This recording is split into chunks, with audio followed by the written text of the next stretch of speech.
Hi there, Joe O'Mahony here, Professor of Consulting at Cardiff University. It's the first day of the school holidays, so if you hear screaming behind me, you'll know why. And yes, I am a terrible father, but I need a break sometimes. Anyway, I have been doing research on the impact of technology on consulting firms, and I can talk about this for days, but I wanted to talk briefly about the four types. I'm categorizing four types of products and services that consultancies have been using, and give you a brief overview. So if you imagine an X and Y axes, where one of them is the use of technology, and one of them is the value to the consultancy, and you imagine a line going up equally in between them, then you can plot these four things along them. So starting off is sort of personalized services, which many of you will be providing. I'm guessing about 50% of all consulting delivery, probably more, is quite personalized services. So specific services that solve a unique or relatively unique problem for the client. And we can talk about the details of that, but I'm simplifying to make my point. You're all going to be familiar with that. The upside of it is very high value for the client, very often very high fees, but not always. So you need to keep an eye on what you're being paid for this type of work. The downside for the consultancy is that it's a lot of work, that it requires high skills or at least high experience from the consultants themselves, and it can be high margin, but you are in effect tying your delivery to your people's time. So there is, exponential or standardized growth in cost for every time you deliver. The next stage where it starts to be more interesting is productized services, and these are more standardized services.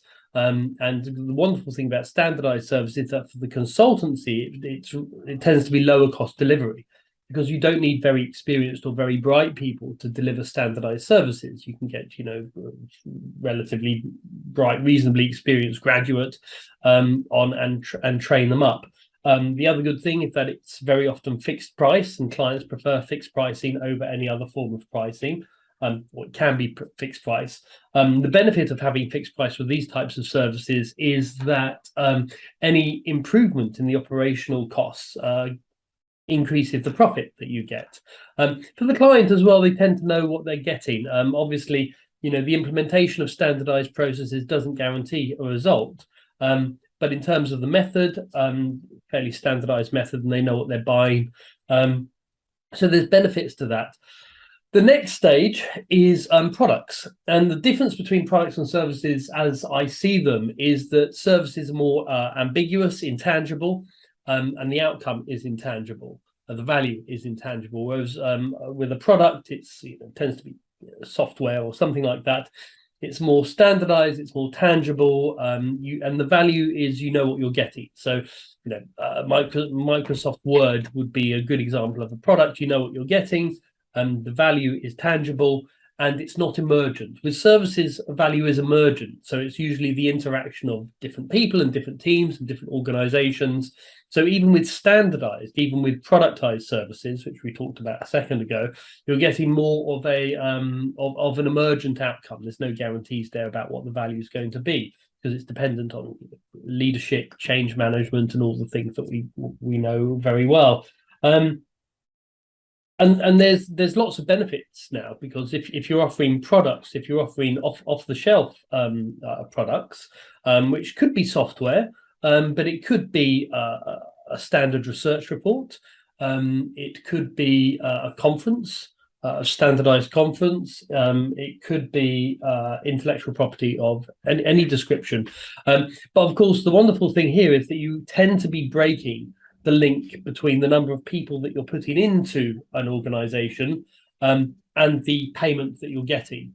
So in effect, this starts to become more passive revenue, where you can in effect replicate. If you've got a research report that's fantastic, or you've got a conference that's fantastic, it doesn't really matter the number of people that buy it. There's very little increase in your cost. Same is true of software. The final step, and this is sort of the holy grail in terms of revenue, is sort of products as a service. And Products as a service are where you're offering products on an ongoing annualized basis. And that's the service that you're providing. Now, the most obvious of these is software as a service, where you're providing the software and you're getting annualized revenue or some form of subscription. But you can also do with this, you can do this access to data. You could have access to a community. You could have, I don't know, you can have anything as a service. I bumped into a company the other day and they're offering business as a service. So in effect, if you're a consultancy, they provide all of the sales, the PSA systems, the billing systems, the advertising systems and everything. And in effect, you just deliver. And so that's, in effect, that's consultancy as a service. They're providing your business. But there's also, data as a service, there's learning as a service, there's lots of different types of service. But the key thing is that you're offering something that is a product, but you're offering it on a recurring revenue-based form of billing. Now, what you get as you go up this value chain in terms of the type of firm you've got, you're getting a different multiple. So if you're offering a personalized service, firstly, it's harder for you to sell a firm that does personalized services because buyers are worried that the value is in the people. Once you get to more standard methods, they think, well, the asset is in the service itself, so they're happier with that. So you get a higher multiple. But then when you move to products and then you move to products as a service, as soon as you start getting annualized recurring revenue on the basis of your products, you can increase the multiple you get on EBITDA from sort of 7 or 8, which a typical consultancy would get, up to sort of 18 to 20 that a typical software firm would get. Now, of course, I'm not saying this is for everyone. I'm not saying it suits the type of consultancy you do. Some people would say, well, I don't enjoy, I want to I love doing consultancy. I love doing personalized consultancy work. That's fantastic. Great.